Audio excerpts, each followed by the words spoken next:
Hey yo, ATL, stand up. You're locked in with the livest, realest, rawest talk in the game. This is the Code Podcast ATL, where the culture talks back, the vibes stay heavy, and the code always respected. Don't touch that dial. Keep it right here, because we breaking the code live from the A.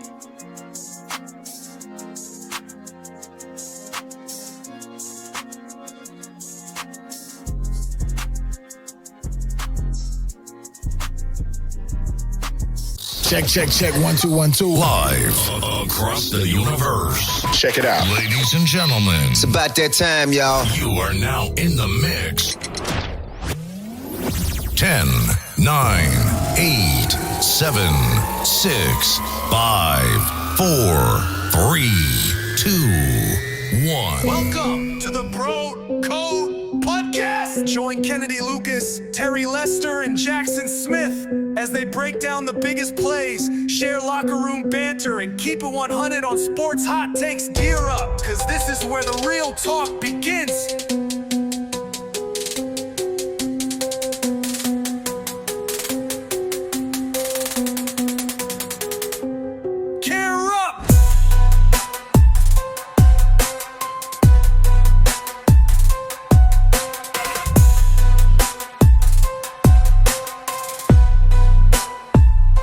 Cause this is where the real talk begins. Gear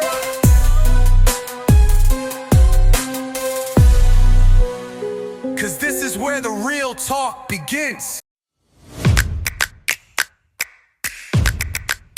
Hello everyone and welcome back to Code Podcast ATL. We hope everyone's having a great Friday. Here's the latest in sports news. When Baltimore hosts the Cleveland Browns in Week 2, 1 p.m. Eastern, CBS, the Ravens will celebrate their 30th season with a very familiar face and an important part of the franchise's history on the opposing sideline.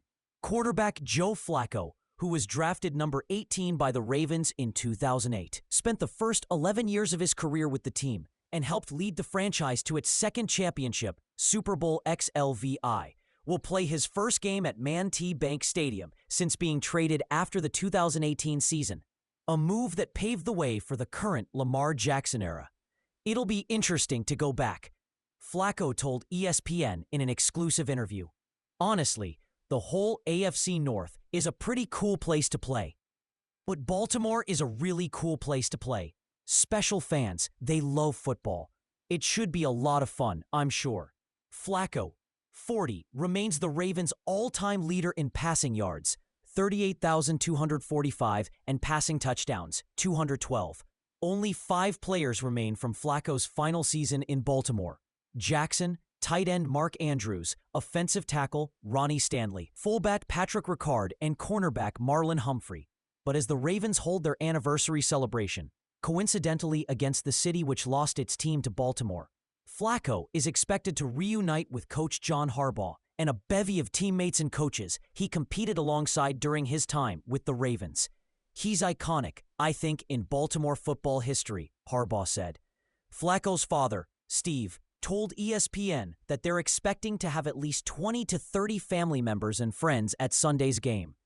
And though the Flaccos might be cheering for the quarterback to get the Browns their first victory of the 2025 season, there's an intriguing history behind the 18-year veteran's time in the Charn City.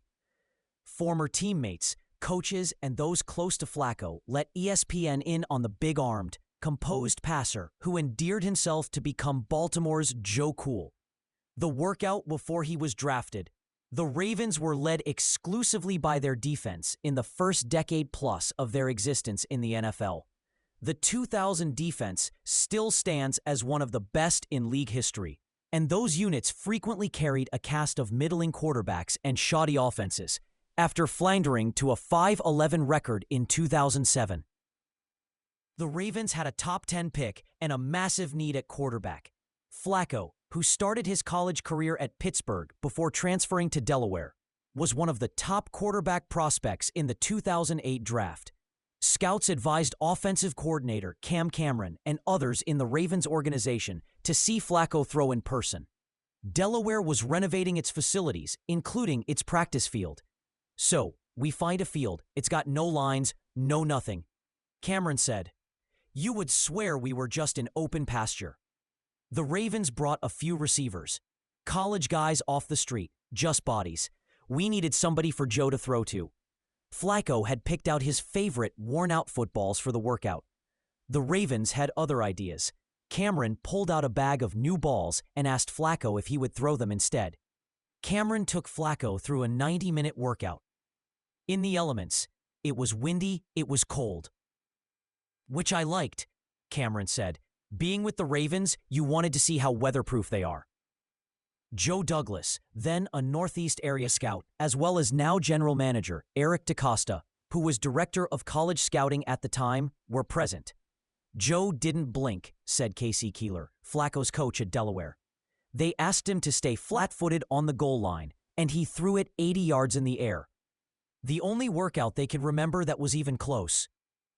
In terms of arm strength, was Ben Roethlisberger's. Flacco impressed them that day with just his pure arm strength and accuracy.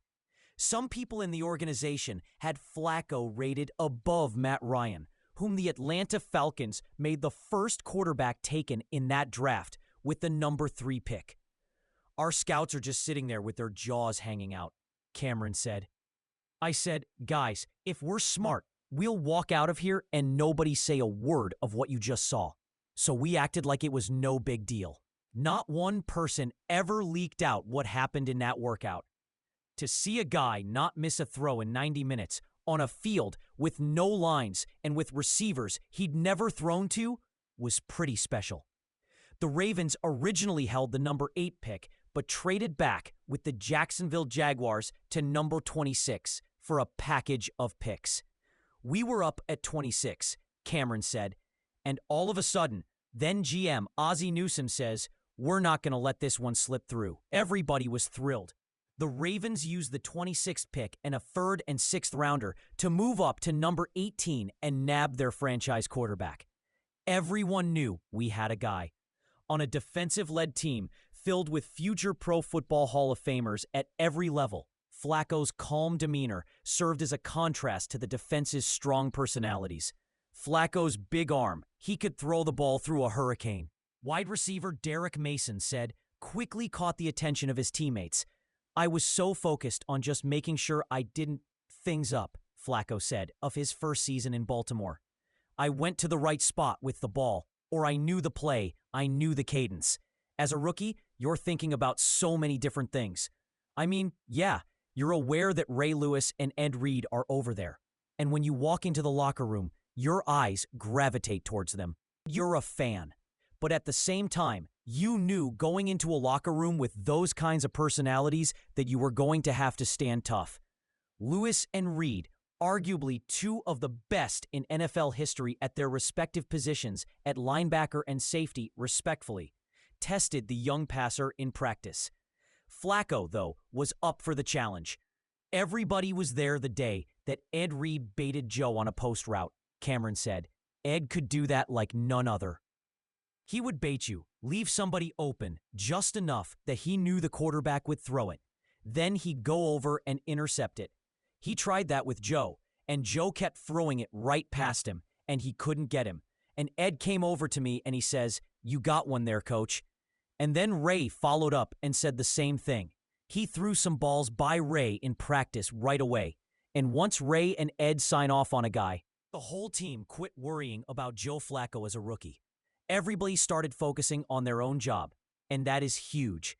If you watch how it's playing out with some of these young quarterbacks these days, once the vets sign off on a young quarterback, everybody quits worrying about him. They worry about their own job. I'm telling you, Joe came in and just put on a show right off the bat. He still had a lot to learn, but not as much as everybody thought. Everybody knew we had a guy. Flacco's NFL debut, though the vets had co-signed Flacco, he wasn't supposed to start his career as the Ravens' starting QB. But Kyle Bowler suffered a torn labrum in his shoulder in the second preseason game, and Troy Smith was sidelined because of tonsillitis, forcing Flacco to lead Baltimore in its season opener September 7th, 2008, against the Cincinnati Bengals. Flacco finished with a pedestrian stat line, 15 of 29, 129 yards, no passing touchdowns or interceptions, but it was his 38-yard galloping touchdown run along the Bengals sideline, still the longest of his career, that was the difference in a 17-10 win. And the score was born from a busted play. It was a reverse. It was one of two reverses that we scored on, and I was supposed to hand it to LaRon McClain, and he was supposed to hand it to the receiver, Flacco said. I think LaRon kind of forgot that was happening. I could have just handed it to the receiver, but I kind of just took it around the side myself. I was going to just go run, take the first down, and get out of bounds. And I kind of got to that point, was like, all right, I might as well keep going. And you know, the rest is history. Flacco helped lead the Ravens to the AFC Championship game, where they fell short of reaching the Super Bowl in a 23-14 road loss to the Pittsburgh Steelers. The making of Joe Cool in the physical and ultra-competitive AFC North, Flacco was in plenty of close divisional matchups, especially against the bitter rival Steelers. Flacco came out on the wrong end of his first 6 head-to-head matchups against Roethlisberger before beating the Steelers 35-7 in the 2011 season opener at home. But Flacco still had to do it at Heinz Field, a place where he and the Ravens had experienced tough losses and heartbreak. That changed on November 6, 2011. Down 4 points with 2:24 remaining, Flacco drove the Ravens 92 yards down the field with Styx's Renegade. Lyrics blasting and tens of thousands of Pittsburgh fans waving their terrible towels, and threw a 26-yard touchdown pass to wide receiver Torrey Smith to win 23-20 and complete the second sweep of the Steelers in team history. The thing I loved about him most, Smith said, was whenever you stepped in the huddle with him, you always felt like you had a chance to win the game regardless of what the situation was. That's really just because of his demeanor. He's always laid back, he doesn't get flustered, and he's ice cold when it comes to clutch situations. After Smith had a big drop earlier in the game, Flacco didn't hesitate to come right back to Smith in the biggest moment. Him coming back to me, that was huge for myself, my confidence and belief in the team, Smith said, and obviously is one of the big moments in that great rivalry. He's never fazed. Being around him helped me because his demeanor, he was never really flustered. Even if he made a mistake, he's just all on to the next thing. He's as cool as anybody you'll ever see, ever, step in that huddle when it comes time to go get it done. Hall of Famer Joe Montana is the NFL's original Joe Cool, but Flacco earned the nickname for his deft calm in high-pressure moments, and it was that poise that allowed Flacco to elevate his postseason play. His 7 road playoff wins are tied with QB Tom Brady for the most in NFL history.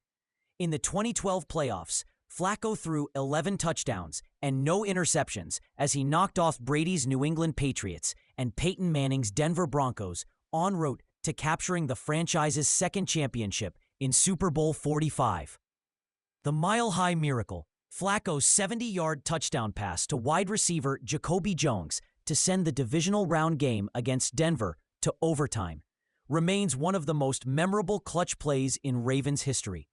Flacco was named Super Bowl MVP for his performance in the 34-31 victory over the San Francisco 49ers.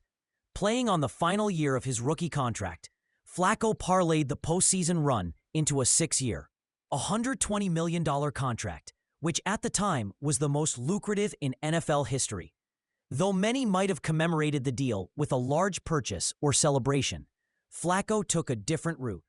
He comes down to sign his contract, said Kevin Byrne, the franchise's longtime head of public relations, who moved from Cleveland to Baltimore with the franchise. He then turns around and drives back home up Interstate 95. He stops at McDonald's to get a 10-piece McNugget. He celebrates the largest contract ever with McDonald's McNuggets. The end of an era. Baltimore failed to reach the postseason in 4 of the next 5 seasons after the Super Bowl victory, and Flacco struggled with on-field performance and injuries. On April 26, 2018, with 33-year-old Flacco entering his 11th season with the team, Newsom set up the franchise for the future in his final draft as GM.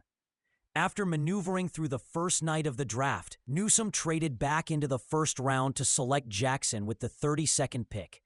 Former Ravens tight end Dennis Pitta, who was Flacco's go-to receiver during their time as teammates, had retired and was watching the 2018 draft with Flacco and their families.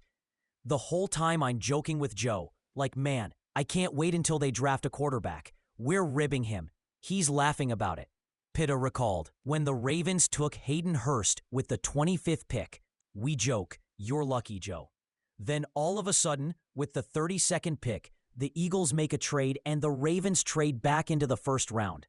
We all look at each other like, uh-oh, we know what's about to happen. And they draft Lamar and we kind of look at each other and we all start dying laughing, Joe included. He doesn't take anything too seriously. When a team drafts a quarterback in the first round, you know the writing is on the wall for the current starter. He laughed about it and we were joking about it, and he was never overly worried about anything. Flacco was still a competitor, though, and one who wasn't ready to relinquish his starting spot, saying that it wasn't his role to mentor Jackson. Flacco started the first 9 games of the season, but the Ravens struggled with a 4-5 record, and Flacco injured his hip against the Steelers on November 11th. 2018, which was his final game at Mandinty Bank Stadium as Baltimore's starting quarterback. I talked to a lot of people, and I wasn't walking very well, but I still wanted to go out there and play, no matter what, Flacco said. But I saw a handful of people, and it was just like, dude, you can't. But you don't know what's going to happen, and it was the right thing to do, obviously. You have a young kid behind you, and you don't know what the thought process is, and you don't want to give that up. I'm a goddamn starting quarterback. You don't give that shit up easily. You know what I mean? There's 32 of these in the NFL, in the world, so it means a lot. Jackson stepped in and helped turn around the Ravens season, leading them back to the postseason before a disastrous loss to the Chargers at home in the wild card round. As Jackson struggled in his playoff debut, fans chanted for Flacco to enter the game. Harbaugh, though, elected to keep Jackson in. We just weren't able to get the job done, and I didn't think it was right to do anything like that, Flacco said. And then after that, it was like, okay, there's a fresh start for them, fresh start for me. Flacco walked off the field at Mandinty Bank Stadium, wearing Ravens colors for the final time, and a month later, Baltimore traded him to the Broncos, ending their most prosperous run with a quarterback in franchise history. Coming back to Cleveland, Flacco struggled during stints in Denver and with the New York Jets, and his career appeared over before quarterback injuries forced the Browns late in the 2023 season to call Flacco, who was at home with his family. In a 5-game December stretch, Flacco threw for 300 yards in 4 consecutive games and led Cleveland back to the postseason before falling to the Houston Texans in the wild card round. Flacco was named NFL Comeback Player of the Year for his late-season heroics. In Cleveland, Flacco's demeanor and big-arm throws have quickly made him a favorite among fans and in the locker room. From tight end David Njoku to undrafted rookie wideout Gage Larvadain, who affectionately referred to Flacco as Mr. Joe Flacco in August. Former Browns wide receiver Amari Cooper described Flacco's passes as poetry in motion and called him a faith multiplier. Quarterbacks coach Bill Musgrave watched Flacco as a high school pitcher when he was recruiting him to Virginia and said his arm remains definitely elite. To watch Joe throw a baseball there his junior year in high school and, touch 92, 94 miles per hour, and then to see where his football career has gone has just been incredible, Musgrave said, and he still, of course, is a complete 6'6" flamethrower. After spending the 2024 season with the Indianapolis Colts, Flacco and the Browns reunited this past offseason with a 1-year, $4 million deal. Flacco emerged from the Browns' crowded quarterback room as the starter, and in Week 1, he joined a list of 17 40-year-old quarterbacks, including Brady, Aaron Rodgers, Drew Brees, and Brett Favre, to start a season opener since 1950. Flacco, who a decade ago said he believed he could play into his 40s, recently called the milestone special. Flacco has already faced the Ravens, He lost a Week 1 matchup in 2022 as a member of the Jets, but a similar sentiment lies in returning to a place he called home and built the greatest moments in his career. Flacco, though, and those close to him don't expect him to have big emotions, staying true to his Joe Cool moniker. "I don't think it'll be emotional for him," Steve Flacco said. "Every team is different, so it's not like he's playing against the guys he was on the team with last year. It won't be quite like that. So I don't think it'll be emotional. I think it'll be cool, though. I think it'll be interesting to be back there. I do think that he'll appreciate playing this game there. I don't think there's any question about that. He does appreciate the people there. That part of it will be greatly appreciated, believe me."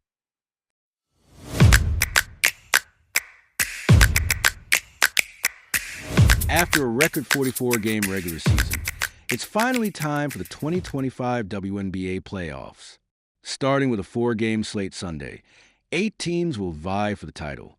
The field includes the defending champion New York Liberty, the current 1-seed Minnesota Lynx, and the red-hot Las Vegas Aces, who are riding a 16-game winning streak.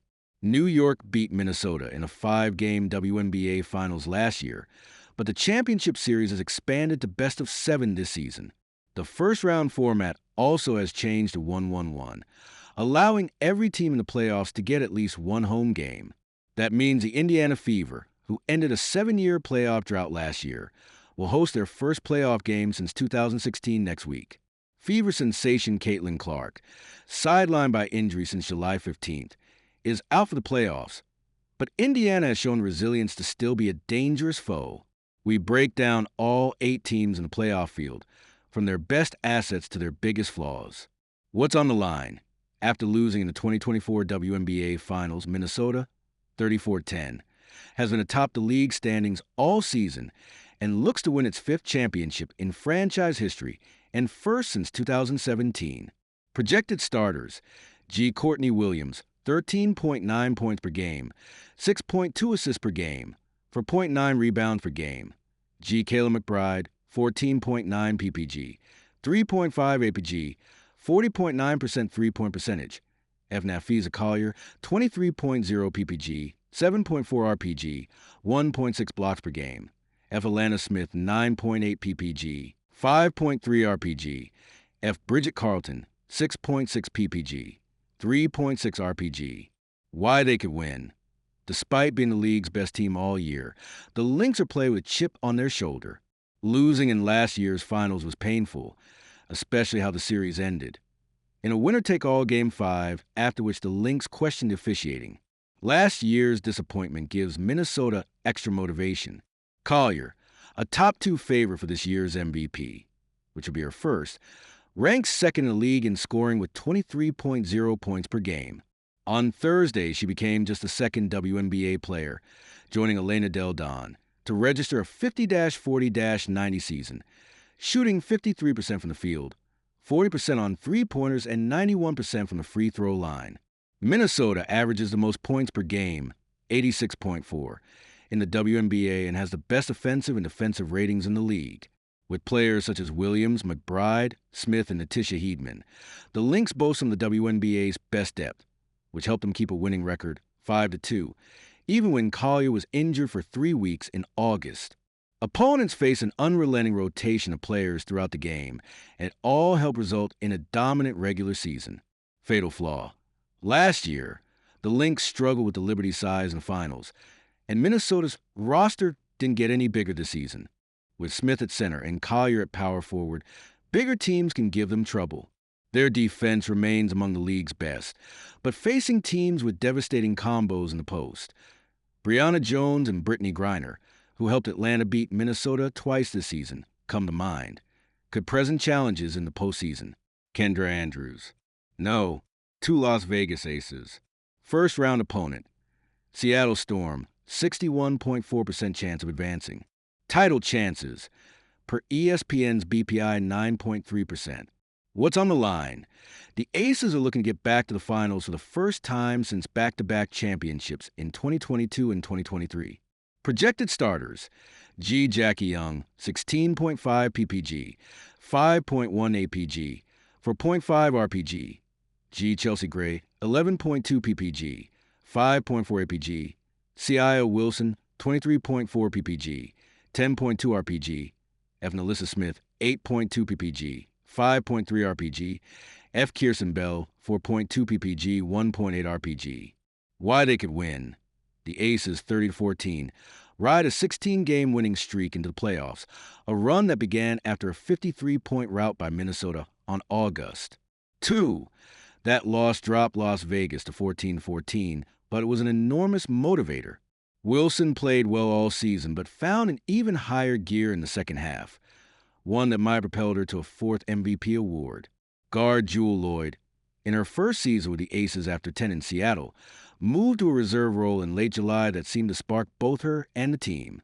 She is scoring 11.2 ppg, the lowest average since her rookie season. But she is playing with purpose and energy, setting good screens, making hustle plays, committing all in on defense. That helped fuel Las Vegas' dramatic turnaround.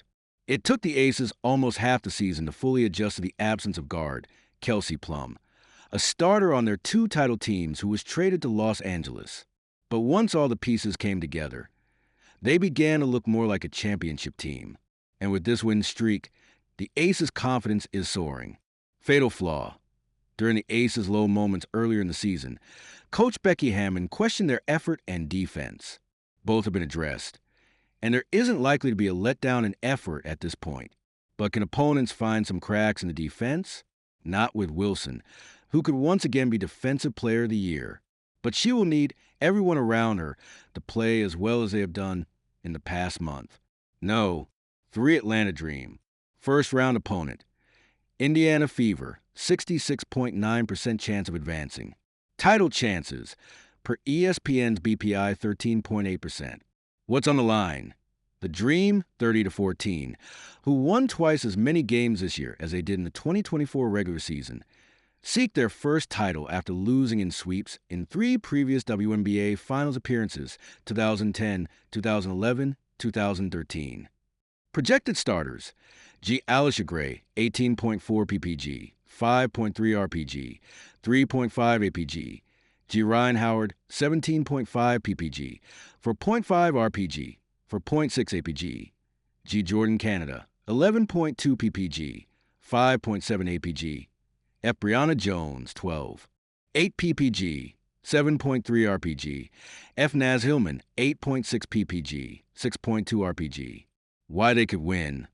While much attention has been paid to Las Vegas' win streak, the Dream won 15 of their final 18 games, including the last 6 in a row. 2 of the losses in that stretch were to the Aces, the only team Atlanta didn't defeat at least once this season, 0-3. The Dream's 30 victories were the most by far in franchise history, surpassing a 23-win season in 2018. Under first-year coach Carl Smesko, the Dream embraced a different identity this season, averaging 84.4 ppg with a 110.5 offensive rating, compared with 77.0 and 99.0 in 2024. Meanwhile, Atlanta continued the defensive prowess it was already known for, finishing with a 100.5 defensive rating, best in the league.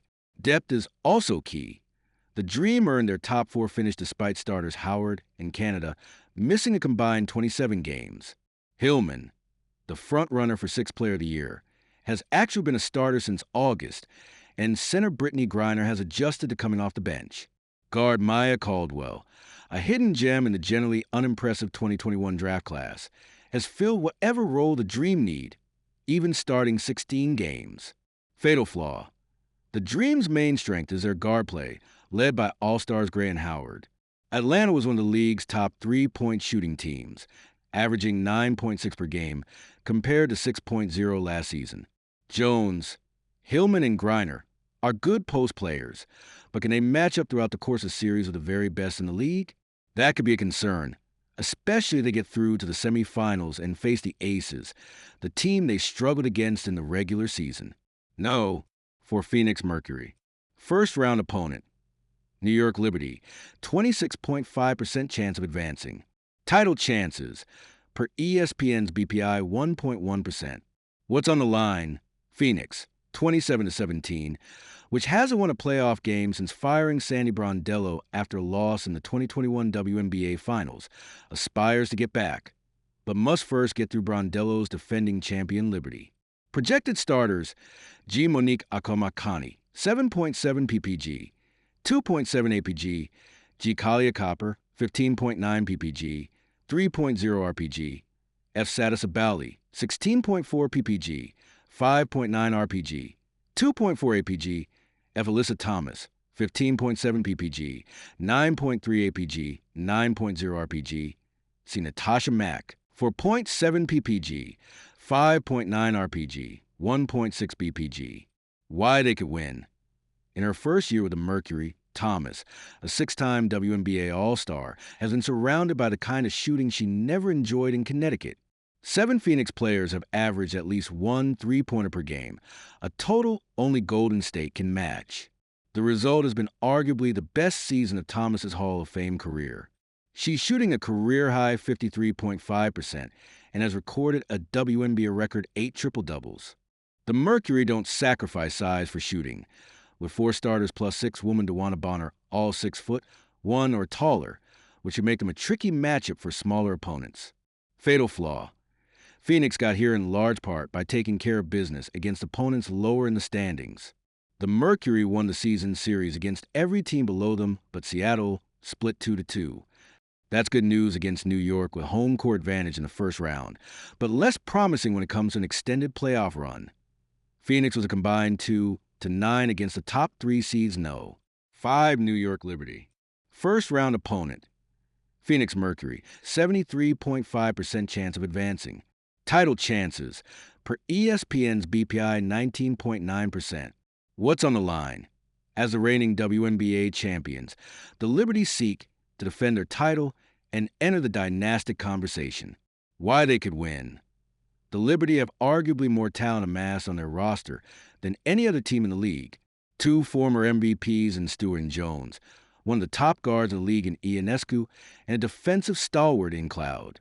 The cherry on top was the addition of 2019 WNBA Finals MVP and 3-time EuroLeague MVP Emma Meesman in July after the All-Star break. Super team seems quaint when looking at the talent on this roster. Fatal flaw. 2 things have plagued the Liberty season: injuries and inconsistency. New York opened the season 9-0, looking every bit as dominant as expected. But down the stretch to finish the season, the Liberty are just 5-5. 4 of those losses came against other playoff teams. The injuries this season have caused fluctuations in the lineup, at times impeding chemistry. New York was really only getting a look at what its full team looks like with the Meesman addition in the waning days of the regular season. If the Liberty can put it all together, they are a formidable force capable of repeating as champions. But if is the operative word. No. 6 Indiana Fever. First round opponent: Atlanta Dream, 33.1% chance of advancing. Title chances: per ESPN's BPI, 2.9%. What's on the line? After missing the postseason from 2017 through 2023, Indiana has secured consecutive playoff berths and now looks to win its first playoff game and series since 2015. Even after season-ending injuries to Caitlin Clark and 5 others, the Fever have maintained they want to make some noise in the postseason. Projected starters: G. Odyssey Sims, 10.3 ppg, for 0.0 apg. G. Kelsey Mitchell, 20.2 ppg, 39.43%, 3.4 apg. G. Lexi Hull, 7.2 ppg, for 0.3 rpg. F. Natasha Howard, 11.4, 6.6 rpg. F. Aaliyah Boston, 15.0 ppg, 8.2 rpg, 3.7 apg. Why they could win. Indiana has 2 of the league's top players in Boston and Mitchell, the latter of whom might show up on MVP ballots for her heroics in keeping the Fever afloat. Despite so many injuries, Indiana boasts a strong core with that duo plus Howard and Hull. After bringing in so many late-season newcomers, the Fever found some momentum to close the regular season, winning their final 3 games. Even without Clark, the offense is capable of putting up a lot of points. No opponent in the playoffs will be as challenging as the adversity the Fever has overcome in the regular season, having lost 5 players to season-ending injuries and needing to adjust to DeWanna Bonner's mid-season departure. But Indiana credits a tight-knit locker room for keeping the team from fracturing, and maybe that camaraderie will keep the Fever playing into September. Fatal flaw. The Fever ceiling is simply not as high as it was prior to losing Clark, Ari McDonald, Sydney Colson, Sophie Cunningham, and Chloe Bibby to injury. The newcomers on hardship contracts, Sims, Petty, and Aerial Powers, have assimilated well into Coach Stephanie White's system, but Indiana is only 7-6 since losing McDonald and Colson in early August of the season. Just 2 of those wins were against playoff teams. August, 26 versus Seattle and Minnesota Sans Collier on Tuesday. The Fever have been inconsistent defensively this season, often struggling to defend without fouling, and without Clark as their maestro, they have a more limited offense that can't compensate. They have been forced to rely on Mitchell going off every night, and their decimated guard/wing depth due to injury could finally come back to bite them. No, 7 Seattle Storm. First round opponent, Las Vegas Aces, 38.7% chance of advancing. Title chances, per ESPN's BPI, 2.9%. Projected starters, G. Skylar Diggins, 15.5 ppg, 6.0 APG. G. Brittany Sykes, 14.1 ppg, for 0.0 APG, 3.2 RPG. F. Gabby Williams, 11.6 ppg, for 0.2 APG, 2.3 SPG. F. Neka Agamike, 18.3 ppg, 7.0 RPG, 2.3 APG. C. Zai Magbegger, 8.0 ppg, 6.2 RPG, 2.2 BPG. What's on the line? When the Storm signed Diggins and Agamike in the 2024 offseason, it kicked off an era of championship hopes, one that has yet to produce a playoff victory. And after Seattle slumped in the second half of 2025, a competitive playoff series might be the bare minimum to avoid off-season changes. Why they could win. The Storm, who boasts a league-high 4 All-Stars after adding Sykes midseason, looks stronger on paper than their 23-21 record. Until the final week of the season, Seattle actually had a better differential than Las Vegas, and only the Lynx can match the Storm's 3 wins this season by 30-plus points. Seattle also has played often to the level of its competition. The Storm went just 10-7 against lottery teams, losing the season series to both Los Angeles and Washington. At the same time, Seattle lost only 1 series to a playoff foe, the Fever, a team they couldn't face until the WNBA Finals. Fatal flaw. In large part because of their league-leading steal rate, the Storm scored the second most points per possession in transition, 1.29, per Genius IQ tracking. But when opponents can force Seattle into the half court, the team's lack of shot creation after the Jewel Lloyd trade is an issue. The Storm's 1.01 points per possession in non-transition situations ranked 9th, last among playoff teams. That has shown up in late-game situations when the action slows down. Seattle ranks 9th with a 97.2 offensive rating in the clutch, per WNBA Advanced Stats, which defines as the final 5 minutes when the score is within 5 points. And Seattle lost 9 games by 5 points or fewer, tied with Dallas for the most in the league. No, 8 Golden State Valkyries. First-round opponent, Minnesota Lynx, 8.4% chance of advancing. Title chances, per ESPN's BPI, 0.1%. What's on the line? Golden State, 23-21. The league's first expansion team since 2008 has already become the first franchise to make the playoffs in its inaugural season. Now it will be attempting to become the first to win a series, or even a title. Projected starters, G. Veronica Burton, 12.0 ppg, 6.0 APG, for 0.4 RPG. F. Cecilia Zandalicini, 10.6 ppg, 3.0 RPG, 1.8 APG. At Janelle Salon, 11.5 ppg, for 0.9 RPG, 1.2 APG. F. Ileana Rupert, 9.4 ppg, 3.7 RPG. C. Temi Fagbennel, 7.4 ppg, for 0.9 RPG. Why they could win. The Valkyries built their identity around defense during training camp, and it has paid off. They boast the 4th best offensive rating in the league, 99.9, and hold opponents to the fewest points per game, 76.4. Players such as Burton, Carla Leite, and Rupert have been revelations for Golden State in its first season, and the team's depth with veterans Tiffany Hayes, Monique Billings, and Xanda Lucini give the Valkyries the experience to find success in the postseason.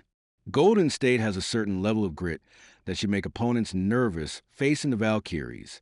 No, this franchise has never been in the playoffs, but after making history so many times this season, they could do it again now. Fatal flaw.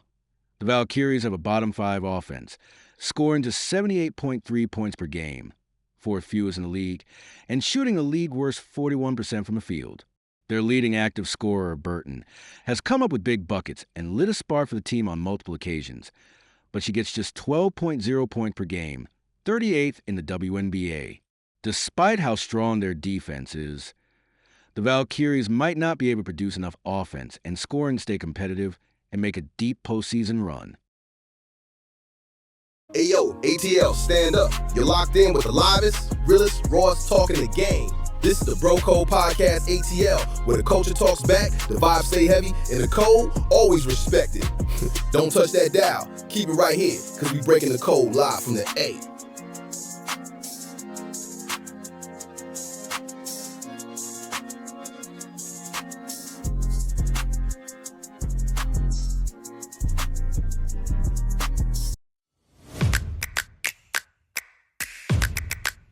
All right, here we go. It is time. Off a winning week. I think it's my first winning week on Blazing 5 and week 1 in like forever. Here we go. That's a hot one. Let's blaze it up. Fire it up. It's Collins, Blazing 5. Rams at Titans. I like the Titans in 5.5 points. This is the second lowest total on the board, so it's got a 23-20 feel to it. I'm going to take the 5.5 points. The Titans' mistakes in week 1 are easy to clean up. They had a lot of drop passes and penalties. But they got a real rush on Bo Nix. They forced Denver into 4 turnovers. And the Rams' offensive line, 2 of their top 3 offensive linemen are banged up. Rams scored on their final drive of the first half and their first drive of the second half, otherwise didn't score.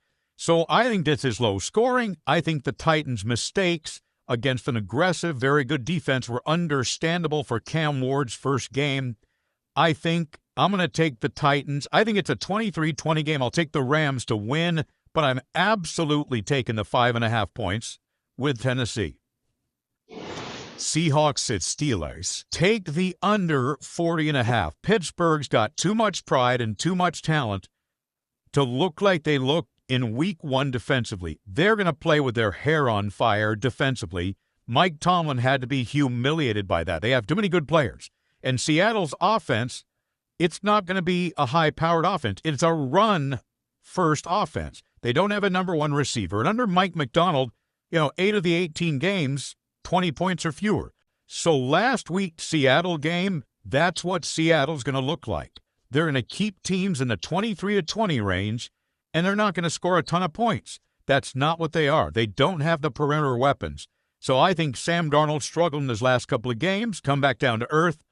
Take the under 40.5 points. This feels very 20-17, 21-17. I like Seattle to win, but take the under 40.5 points. Broncos at Colts. I like Denver minus 2.5. So listen, 8-2 against teams that missed the playoffs last year. And Bo Nix has been strangely good on the road. His last 4 road starts, his passer rating's 107. So I think Daniel Jones, let's not kid ourselves, his last 17 starts, he's 4-13. They played a Miami team that defensively quit. Don't overreact to week 1. It was home. Jim Irsay was being celebrated, the late great owner. It was a very emotional place. Denver's defense is going to get Daniel Jones off the field very quickly. I like the Broncos to win and cover 27-20. Eagles at Chiefs. I think it's close and low scoring, but I'm going to take Philadelphia to win and cover. Listen, they led 34-0 in the third quarter against Kansas City. They got more good players. They've won 17 of 18 games, including the playoffs. And if Jalen Hurts starts and finishes a game, they've won 15 straight. They're excellent on third down, and they're excellent in the red zone. and they're excellent on fourth down, and that matters on the road in a close game. They're going to pick up those third and fourth downs. They're going to make plays in the red zone. I think Kansas City comes out with incredible pride, plays over themselves, and makes it close. But the Chiefs are 2-3 in their last 5 games. Xavier Worthy, if he doesn't play, they don't have a 1 receiver. They don't have a number 2 receiver. And Travis Kelce, they'll probably box him in. I think it's really low scoring. I think it's close, but I'm going to take Eagles with a late touchdown to win 28-20. Giants at Cowboys. I'm taking a prop bet. Take CeeDee Lamb over 6.5 receptions. Okay, he had a miserable week 1, 3 drops. I believe Brian Schottenheimer, to build trust with his young receiver, they're going to have a steady dose of CeeDee Lamb. Schottenheimer and Dak are going to say, listen, we need you, brother. We're going to throw to you 15 times. By the way, he has eaten against the Giants. He averaged 7.4 receptions a game since 2023. That's highest in the league. And again, this is still not a great running back room. It's still a pretty average tight end room. And George Pickens does not separate like CeeDee Lamb. So I think to prove that they trust CeeDee Lamb is not going to have 3 drops. He's played well against the Giants. I'm going to take the over on catches, 6.5. I think CeeDee Lamb is going to be a primary Dallas target. So take the Titans and the points, the Broncos and Eagles to cover, the under on the Seahawks Steelers, and CeeDee Lamb to have a very, very big game. So I was saying this with the Packers. Just trust your eyes. That is the fastest team in the league. The Kansas City Chiefs, trust your eyes. They're not a very good offensive football team. The run game, below average. Offensive line, well below average. If Xavier Worthy doesn't play, they don't have a number 1 receiver. And if he does, he's still not a number 1 receiver. He's more of a gadget guy in a 2. So the Chiefs' offense since 2023, and this is hard to get your brain around because it was so good early. The first 5 or 6 years was so dynamic. But they're like middle of the pack, 23rd in rushing, 27th in big plays, 18 in red zone percentage, and that's with Mahomes and Andy Reid. So if Mahomes and Andy Reid can't do better than 18th in red zone efficiency, I mean, these are guys that dialed up Sky Moore in the Super Bowl to be wide open for touchdowns. So, I mean, last year they were 31st in the NFL in big plays, and they had the fewest rushes of over 10 yards. So it's one of those things. I was joking this morning that I remember a show came out called True Detectives, and it had 8 episodes. And there was 12 Emmy nominations, and it was just unbelievable. It became my favorite show, Matthew McConaughey, Woody Harrelson. And so I could not wait for year 2. And I was just like, every episode has been unbelievable. And by the middle of the second episode of year 2, I was like, yeah, it's not very good. I'm going to trust my instincts on TV viewing. It's not very good. And I feel like with Kansas City, they had so many big years that you just sort of like, yeah. I mean, wow. They don't have any wow. There's not a lot of wow there. They don't run the ball. The O-line's getting rebuilt again.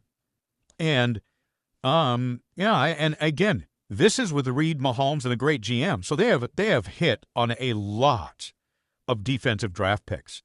But it may have the same name, but True Detective Year 2 wasn't the same show, and it may be the Chiefs, Mahomes, and Reid. It is not the same show. Here's Brady yesterday. But right now, when you watch them, trust your eyes. He is not. Remember last year, we talked about this last year. Greg Cosell came on our show. And I asked Greg Cosell, I said, what is wrong with Kansas City's offense? And do you remember what Greg Cosell, he said it last year, early in the season, week 4 or 5. He said, Patrick does not trust his O-line. He doesn't trust it. You can watch his feet. He doesn't trust it. So am I supposed to believe after getting blown out by the Eagles in the Super Bowl and getting beat by the Chargers and facing pressure, he trusts it now? Now that, to Tom's point, he may trust it in 6 weeks. But right now, trust what you're seeing. There's no wow for an offense that was the definition of wow the first 5 years, 6 years of Mahomes. The Green Bay Packers, once again, little sloppy, but put on a show last night. J-Mac, I had them number one in the herd hierarchy. I said it was the best team I saw in week 1, and they have now totally shut down last season's number 1 and number 2 most efficient offenses. Their tight ends run. Their defensive ends run well. Their wide receivers, their quarterback can run, and the spacing and speed is on display. Last night was the youngest team in the league against the oldest, and it looked like it. I have not seen a defense in Green Bay this aggressive, and there is not another wide receiver tight end group in the NFL that has this much speed and this much talent, and they're not paying any of it. Terry McLaurin of Washington alone makes $10 million more than the entire wide receiver and tight end group for the Packers. And this is also the power of patience that Green Bay is allowed to have. They can draft Jordan Love and sit him for 3 years because they don't have an owner, an impulsive guy at the top pulling strings.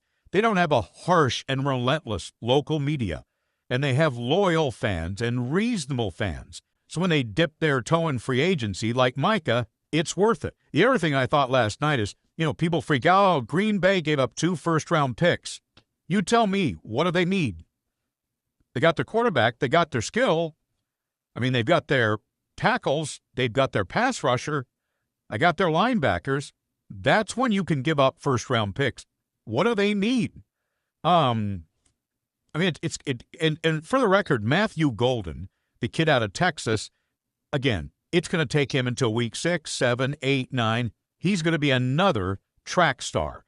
And here's the thing. Not only did they blow out Detroit, and that game last night, I couldn't believe it was a one-score game in the fourth quarter. They were totally dominating it. The Packers rolled, and they were sloppy. I mean, they got to clean a lot of stuff up. They had 10 penalties. They were starting 2 backups on the offensive line. Micah Parsons only took 68 snaps, and they have rolled 2 very good rosters. And last year, we liked Green Bay a lot, but they struggled against the best teams. They were 0-6 against Philadelphia, Detroit, and Minnesota. Yeah, that's over. So the only time that Detroit and Washington felt like they could compete was in the fourth quarter, and it's garbage time. So, I mean, they have 4 different wide receivers, Green Bay does, that according to next-gen stats, run 19 miles per hour or faster. Washington has 1. Debo looked twitchy, and they'll get their offense in Washington. McLaurin showed up late. But I mean, sometimes you just have to watch and just be honest about it. No team in the league. How often did Green Bay players pull away from Washington players? It could be reverses, bubble screens. It's a track team that tackles well. So Jordan Love has had 9 straight games, regular season games. Think about this. And Jordan Love is a risk taker. He is more far than Aaron Rodgers. He's got a big arm, and he'll throw it. And he'll throw it on the move. He's an aggressive quarterback. And Matt LaFleur is a pretty aggressive coach. And yet Jordan Love has got 9 straight regular season games without a turnover. And you know why he's doing that?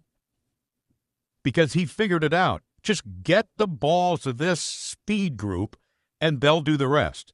So, I mean, this is hands down the most impressive team I've seen in the NFL, and they're not paying anybody. Outside of Jordan Love, they're paying Micah, they're paying Jordan Love. They're not paying a lot of people. So the future is incredibly bright. A lot of teams have to buy free agents. Players are getting old and brittle. Young players get hurt, but they return to action sooner. So this team has so much depth at so many spots.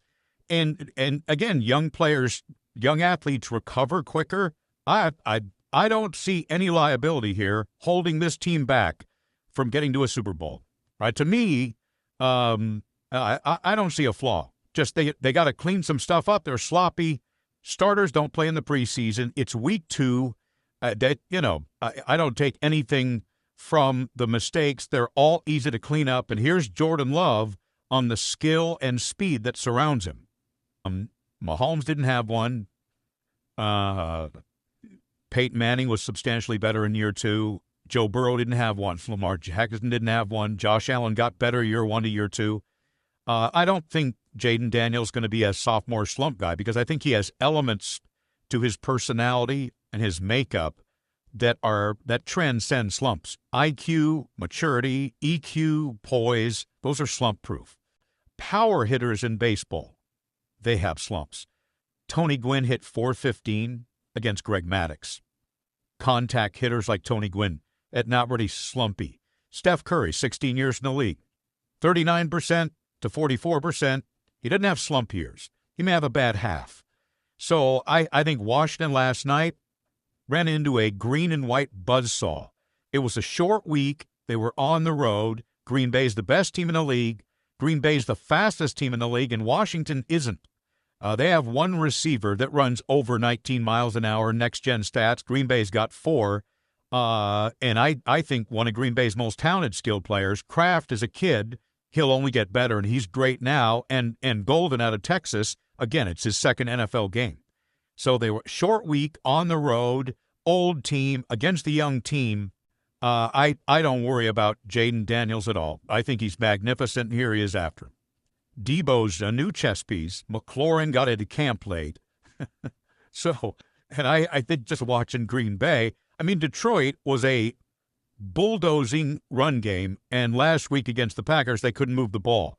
So you see this sometimes where, like, you just see a team, wait till Micah's playing 90% of the snaps.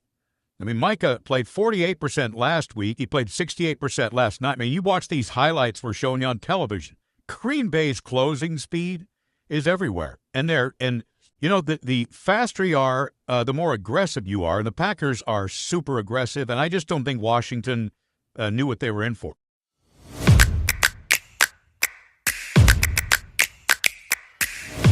Last week, quarterback Ryan Staub was third on Colorado's depth chart behind highly regarded senior transfer Kaidon Salter and 5-star freshman Julian Lewis. This week, sources told ESPN's Pete DeMel that Ryan Staub will start for Colorado 1-1 on Friday night when it plays at Houston 2-0. And if Staub plays well, he'll keep the job. That's the goal. I don't want to play musical chairs with quarterbacks, Colorado coach Deion Sanders told reporters Wednesday. Why would I want to come to the game and do that? An old football adage says if you have 2 quarterbacks, you have none. Colorado apparently has 3, so you can draw your own conclusions about its quarterback situation. Perhaps we shouldn't be surprised. Sanders' son, Shedeur, was his starting quarterback when he coached youth and high school and the first 4 seasons of his college coaching career. Shedeur Sanders, a 5th-round pick in this year's NFL draft, sits third on the Cleveland Browns depth chart. How did Colorado wind up with a quarterback carousel? First, Sanders is known for his offensive impatience. In the 4 years he's been a head coach, he's changed offensive coordinators multiple times during the season. If Sanders doesn't like what he sees, change is coming. For this season, Sanders said he decided to open up the quarterback competition after a 27-20 loss to Georgia Tech. Colorado gained 305 yards and 19 first downs, but Salter averaged just 5.7 yards per pass attempt. Against Delaware, Sanders rotated each of his 3 quarterbacks, giving each of them 2 series to demonstrate their worthiness. Colorado won 31-7, and Staub emerged as the starter after completing 7 of 10 passes for 158 yards and 2 touchdowns. Staub has taken a majority of first-team practice repetitions this week, though Sanders has yet to name him the starter publicly.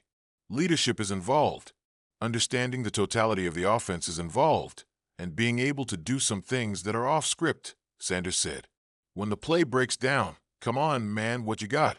I feel like a quarterback has to make 3 plays on his own a game.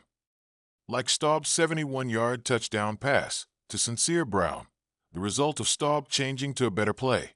This decision will probably shape Colorado's season and maybe its future.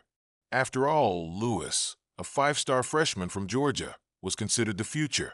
Salter, a 5th-year senior, was supposed to be the bridge to Lewis. Now, each quarterback's future is murky. The transfer portal gives players options and freedom they haven't had. Sanders has never been impressed with the high school rating systems as a college coach. He's always been about meritocracy, which is how a Jackson State running back moved from a scout team to starter during the 2022 season and led the team in rushing. Salter, a four-star recruit, began his career at Tennessee before transferring to Liberty. He then chose Colorado because he wanted to maximize his talent and create an NFL opportunity. Lewis, who during the recruiting process flipped his longtime commitment to USC to Colorado, has always been the future. He's only 17, and Colorado's plan was always to add a veteran in case Lewis needed time to mature into the position. No one had Staub on the Colorado quarterback bingo card, but Sanders has always been loyal to winning. That's why he believes in football meritocracy. The best players playing. It's a standard here. It's how we're going to do things here. And that's going to be it. Sanders said this week on his coach's show. I'm not getting ready to baby you, placate you, or nurse you. I'm not built like that because I have one speed pretty much. I am who I am, and that's how it's going to be pretty much. I'm not getting ready to change levels and volumes for different people. I'm not built like that.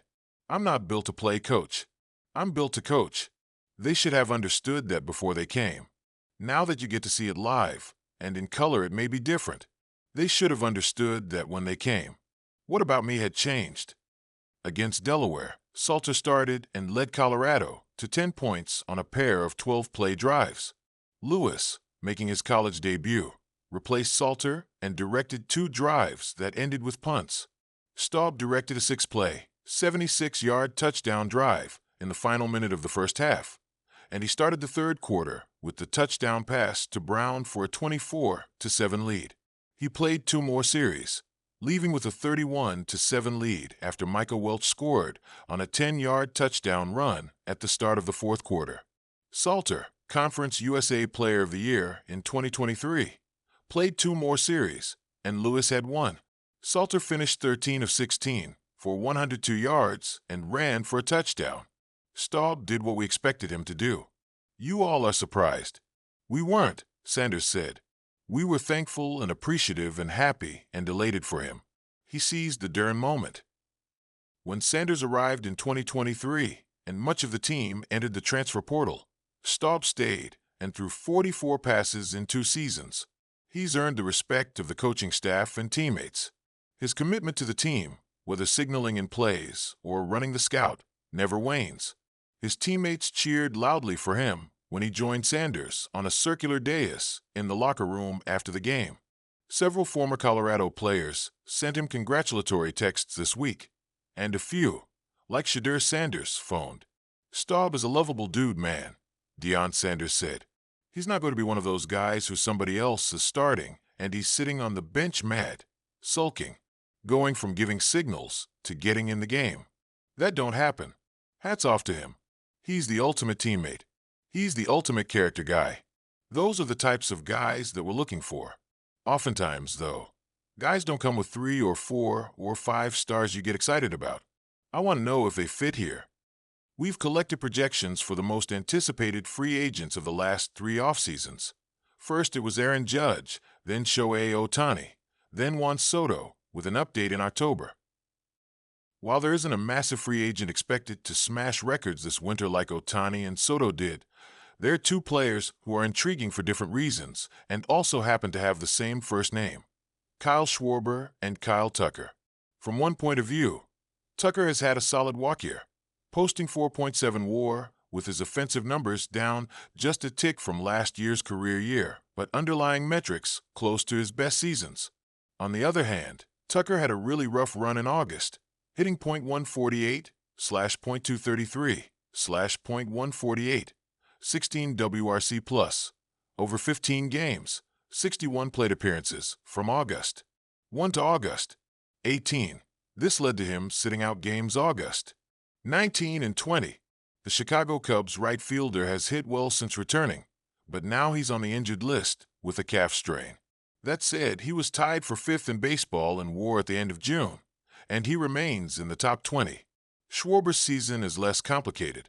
The Philadelphia Phillies slugger has posted career bests in most offensive categories, including his 50 homers, 123 RBIs, and 4.5 WAR.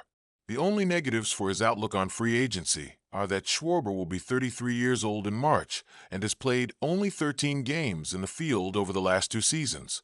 Designated hitters well into their 30s haven't fared well in free agency, but none of those had hit 50 homers in their walk year, so Schwarber is in uncharted territory.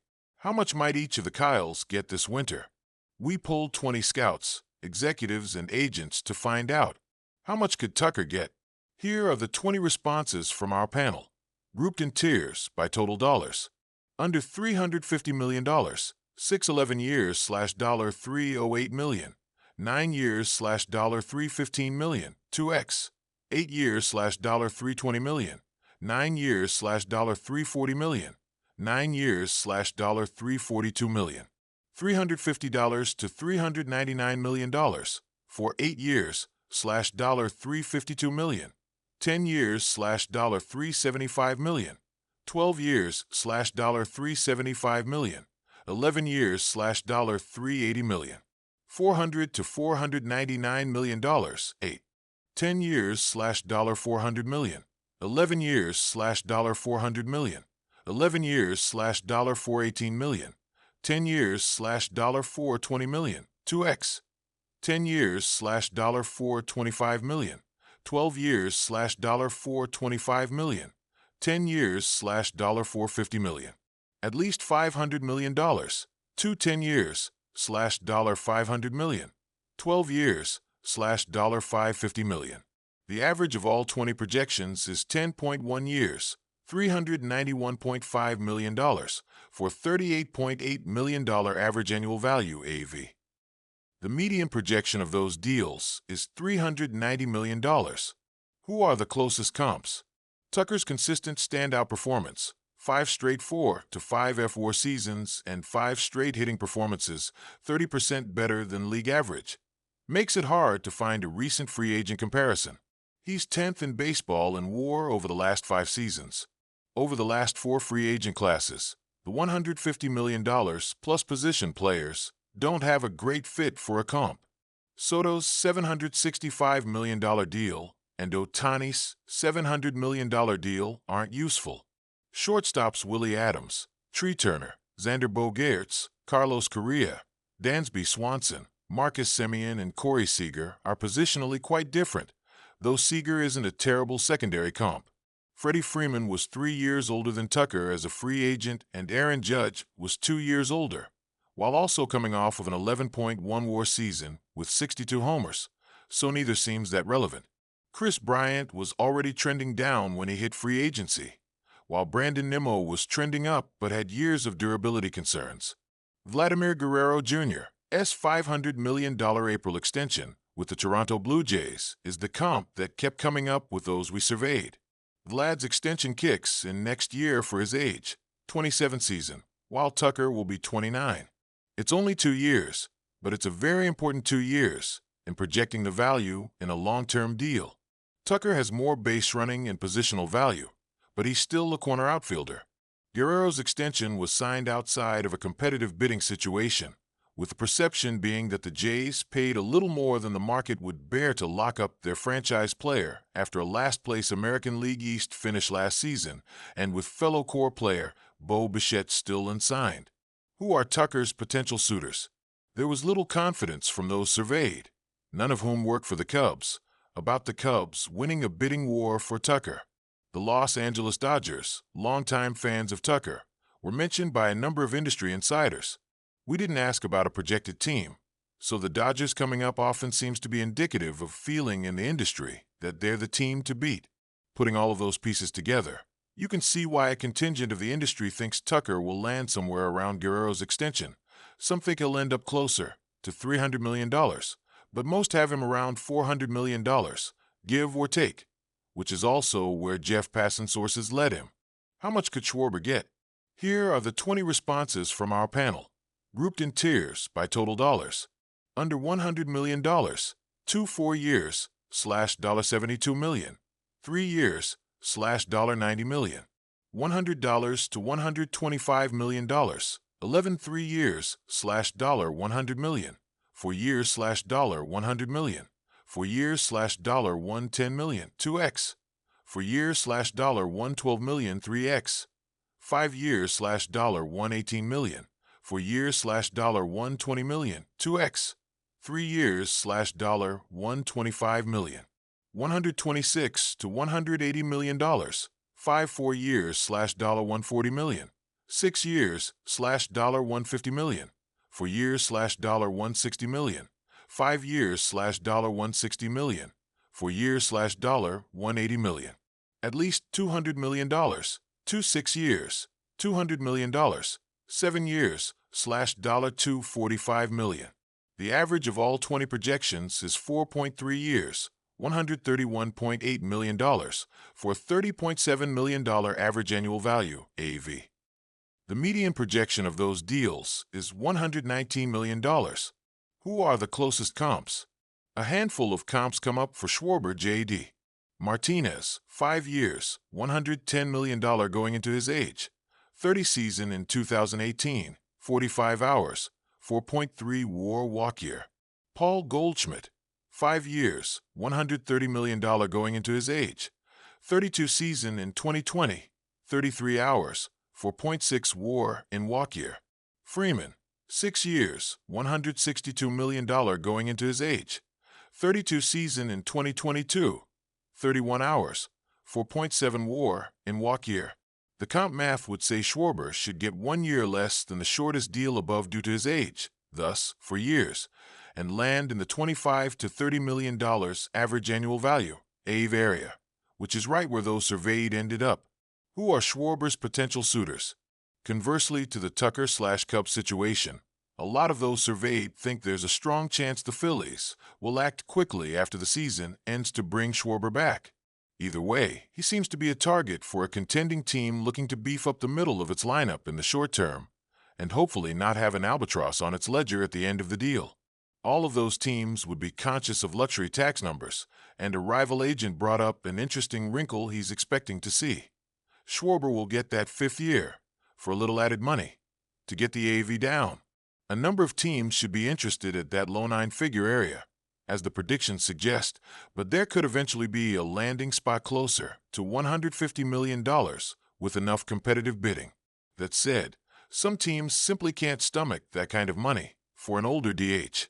Hey yo, ATL, stand up. You're locked in with the livest, realest, rawest talking the game. This is the Code Podcast ATL, where the culture talks back, the vibes stay heavy, and the code always respected. Don't touch that dial. Keep it right here, because we breaking the code live from the A.